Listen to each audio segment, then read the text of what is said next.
Our baby.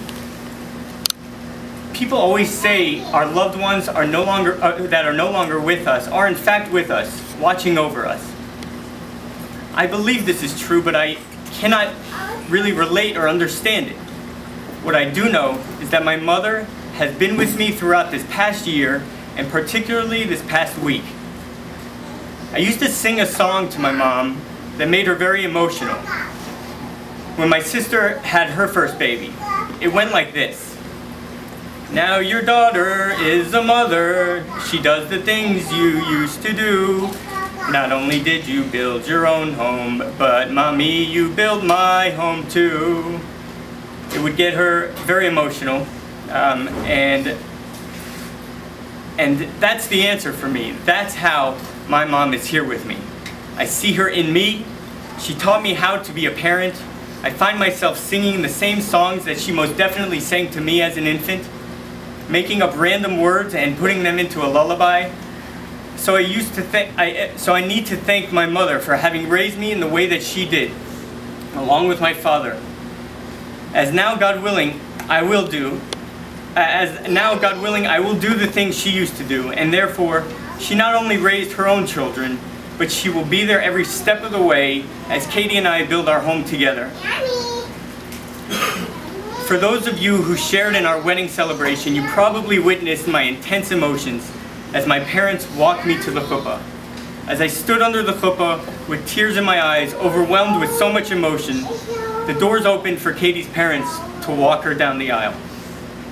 My mom looked at me and said, "Enough, no more crying, now you smile.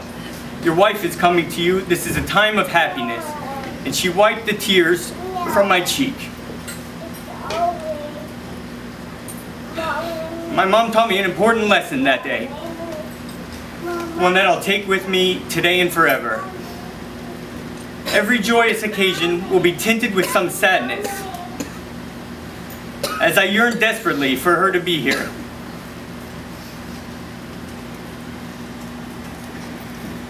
But just like she taught me under the chuppah, there's a time to cry, and there's a time when it's enough, and you'll smile, and you'll be happy. No, you won't be happy. You'll be elated and full of pure joy as you celebrate these special moments.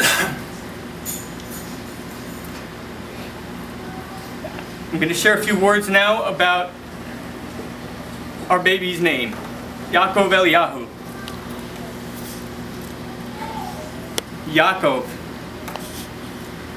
We named our baby boy Yaakov Eliyahu after two people. The first is Grandpa Kerry, whose Hebrew name was Yaakov Couple. Grandpa passed away just a few months ago, and he is sorely missed. Although I only had the privilege of knowing Grandpa for about 2 years, he wasted no time getting to know me on a very deep and sincere level. While Katie and I were dating, Grandpa Kerry was never shy about expressing his love for his Katie, and what a special bond they shared. After we got married, Grandpa immediately expanded that love to include me.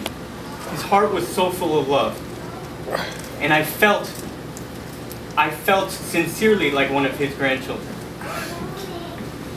Grandpa Kerry was a person who could have a deep understanding of someone shortly after they met him. Or he met them, rather. He saw every person as a unique individual that needed to be cared for and connected to in his or her own way. He was truly the epitome of V'ahavta l'reacha kamocha. You shall love your neighbor like yourself. Grandpa was so in love with life. He had so many hobbies and interests and seemed to be an expert at everything. We miss him very much, and it is so special that we are able to name our son after him. We pray that our Yaakov Eliyahu will carry Grandpa Kerry's good name and character traits with him throughout his life. Eliyahu. We chose the name Eliyahu after my mother's very special uncle, Eli. Like Grandpa Kerry, Eli loved life. He had a sweetness about him that made everyone feel comfortable, and he had a great sense of humor. He was the master of puns. He loved to do chesed and help those in need, and he was always there for his family. Uncle Eli was deeply committed to Yiddishkeit and a very learned man. He learned at Yeshiva Torah Vadas and was a Talmud of Rav Pam. At all his grandsons' bar mitzvahs, Uncle Eli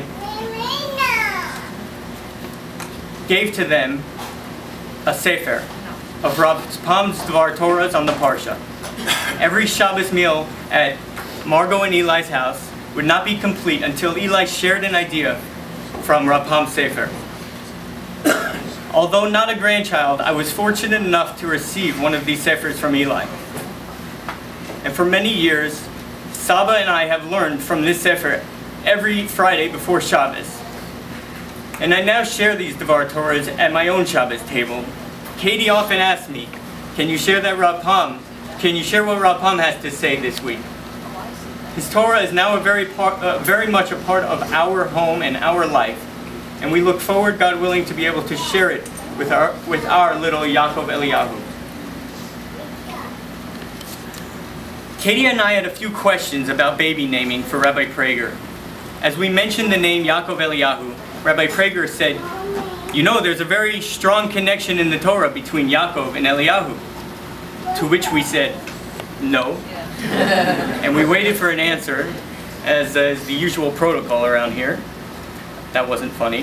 Rabbi Prager opened up the Chumash to Parshas Bechukosai, and he pointed out a pasuk where the name Yaakov is written. But unlike the usual spelling of Yaakov, here it was spelled with an extra vav. So after the kuf was a vav and then a vet. Why was this spelling different than the usual spelling of Yaakov's name, which does not have a vav? Again, we sat and waited for the answer. Rabbi Prager pointed to Rashi, who explains that there are 5 times in the Torah where Yaakov is spelled with an extra vav, like it was here. And these 5 times are connected to the 5 times in the Torah where Eliyahu's name is spelled without a vav. So Eliyahu ends in a vav, but in these 5 distinct times in the Torah, it ends without the vav. So it looks like Eliyah, but it still is Eliyahu. Rashi explains that Yaakov made an agreement with Eliyahu, and he took 5 vavs from Eliyahu's name and added them on to his name. These vavs were to serve as collateral, as security, that for Eliyahu's promise to bring the redemption to the world through the coming of the Mashiach. And until then, Yaakov would hold on to the vavs. So then I asked Rabbi Prager, how does this apply to us? And when Eliyahu does in fact, God willing, soon in our time, bring the Mashiach, is Yaakov going to return the vavs that he has extra in his name to Eliyahu? What I'm really asking, and I was asking Rabbi Prager, is the Torah going to change? Are we going to now have a regular Yaakov and a regular Eliyahu? So I will let you consider that question. I will not go into what Rabbi Prager answered. But it later occurred to me how this does apply to Katie and I on the birth of our Bachor, Yaakov Eliyahu. Our Yaakov Eliyahu's name is spelled with the regular spelling of Yaakov and the regular spelling of Eliyahu. The 2 names are united, and Yaakov has given back the vavs that he took from Eliyahu as security. Our Yaakov Eliyahu is our personal redemption.